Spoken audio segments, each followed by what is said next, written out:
Sup, guys? These are my quick picks for UFC 311. I'm gonna go over it really fucking quick, like no notes, because I'm kind of late on this one again too. It's just getting back to my normal lifestyle after getting back from the Dominican. Anyway, starting off the card, it's Tagir Ulanbekov versus Clayton Carpenter. I think like Tagir is like he's pretty fucking good, like but a less like dominant like Khabib at like flyweight kind of. And Clayton Carpenter has looked like pretty like flawless, but like the level he's been facing is not like this yet. I don't think like Lucas Roca is pretty good, and Edgar Chairez is not bad either. Like that was a pretty close fight from what I remember on the Contender Series. His last fight though, Clayton looked really good. I had a bet on him that cashed. Um, Tagir, I remember him getting like eye poked to shit by fucking Tim Elliott, and he lost the unanimous decision. Since then, he's gone on to beat Nate Maness, which is a very tough opponent, and Cody Durden. I think I picked Cody Durden in that fight, but I'm gonna like say Ulanbekov by decision, but I think Clayton is live in this fight, so yeah, I think like he's Clayton's undefeated 8-0, but like that's not a lot of fights compared to Tagir 15-2. Uh, Higher level competition. He should get this done, but like I'm not gonna bet on it because like I said, I think Clayton's live. Now, Ricky Tercios versus Bernardo Sopaj. Bernardo Sopaj is like famously known for getting knocked the fuck out by Vinicius Oliveira. And he was the dog in that fight. He looked pretty good until like the third round when he absolutely gasped, but he did come in on like 3 days notice or some shit like that. His fights prior, like his regional scene fights, like he's very good, dominant, good power and whatnot. And Ricky Tercios is like okay, like he's pretty slow, like in his fights, like does well in like the scrambles we saw, like he can be good there. But I think Bernardo Sopaj is just like a little bit better, so I'm gonna go with Bernardo Sopaj, probably by decision.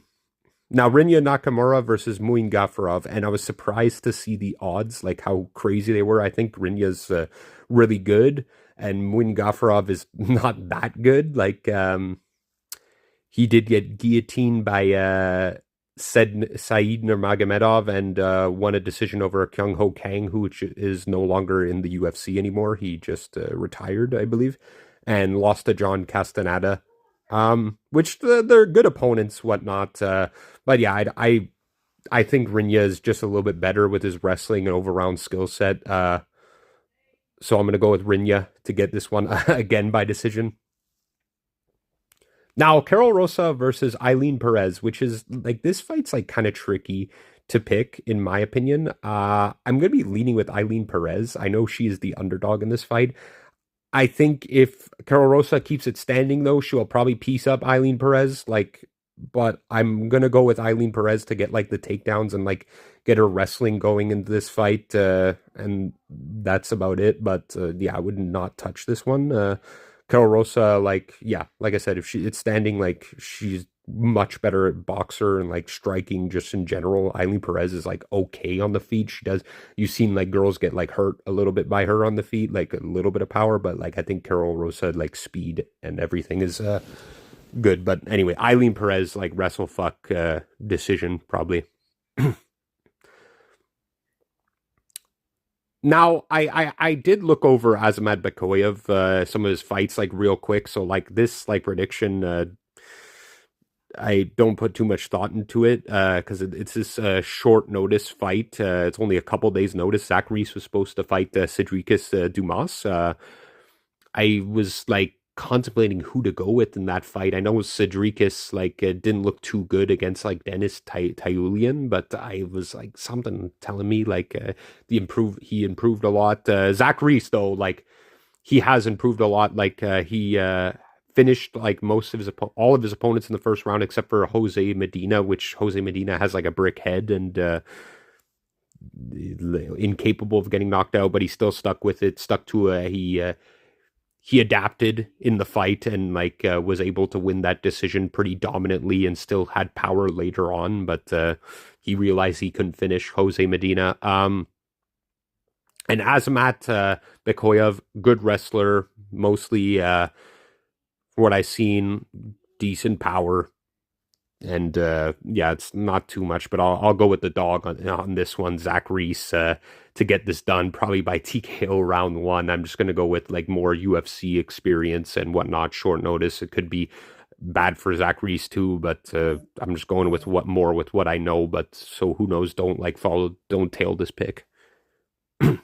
Now, Grant Dawson versus Diego Ferreira. This fight does kind of scare me a bit because Diego Ferreira has looked like really fucking good, and beating a fucking prospect like fucking Mateus Rebecki is like aging very well. Like he did knock out Michael Johnson too. Like that looks good now too. Like Michael Johnson is always live, but he's always live to lose too. So there is that.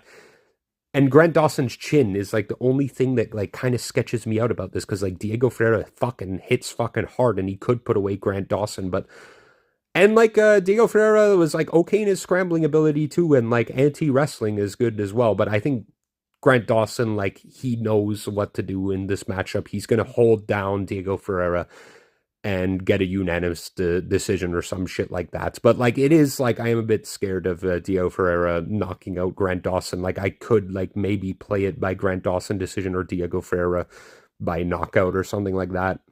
But then again, like Grant Dawson is he does have finishes as well ability. Yeah. Now here's another one I had to look up. This guy Billy Alekina versus Bogdan Guskov.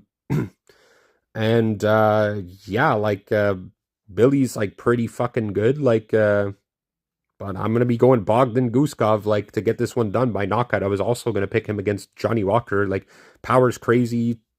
He's like relatively durable and like his fight IQ is like pretty good. And yeah, I'm going with Bogdan Guskov to get it done by knockout. But he's such a big favorite that I want to like fucking like I want to play the over, but I'm not going to. I'm just not going to touch it. Now, Jailton Almeida versus Sergey Spivak, and I think fucking Jailton's gonna smoke fucking Sergey Spivak, probably a round one submission. Like, he's gonna wrestle fuck him. Sergey Spivak is like super slow on the feet, and like he can be taken down, and he's also like a wrestler, but I don't think he's gonna be prepared to for the fucking train that Jailton Almeida is. Yeah, Jailton Almeida submission round one or two. Now, Peyton Talbot versus Raoni Barcelos. Yeah, Raoni Barcelos, I think, is getting knocked out in this one. Probably like round three TKO. Peyton Talbot, we all know him. Like, he's a good prospect coming up. Like, I remember the first time I saw him fight was on the Contender Series, and like, he won by decision. Like, he had a couple like good moments. Like, he did a fucking backflip to get out of fucking the clinch or something like that, from what I remember. Sub Nick Aguirre, and Nick Aguirre has a round on him, I believe. It like was looking a little bit dicey until he subbed him in the third. And he absolutely pieced up Cameron Simon. And I was there in person when he knocked out Yanis Gamori in like 20 seconds. Yeah, I'm gonna go with Peyton Talbot to get this one done by knockout. Round one or two. Now, I've gone back and forth on this one. It's Reiner de Ritter versus Kevin Holland. I've gone so back and forth because, like, Kevin Holland, like, I haven't liked how he's looked so much recently. And, like, his durability now, like, the rib injury got rolled around a bit. But, like, look at Reiner de Ritter. I think, like, he looked, like, terrible in his fight against Gerald Meerschaert, but, like, I'm going to go with him being like some sort of Dreykus in this, and I think he's going to submit to Kevin Holland. But like, bro, Kevin Holland on the feet will fucking tear this guy up if he keeps it standing. That's all I'm going to say. Yeah.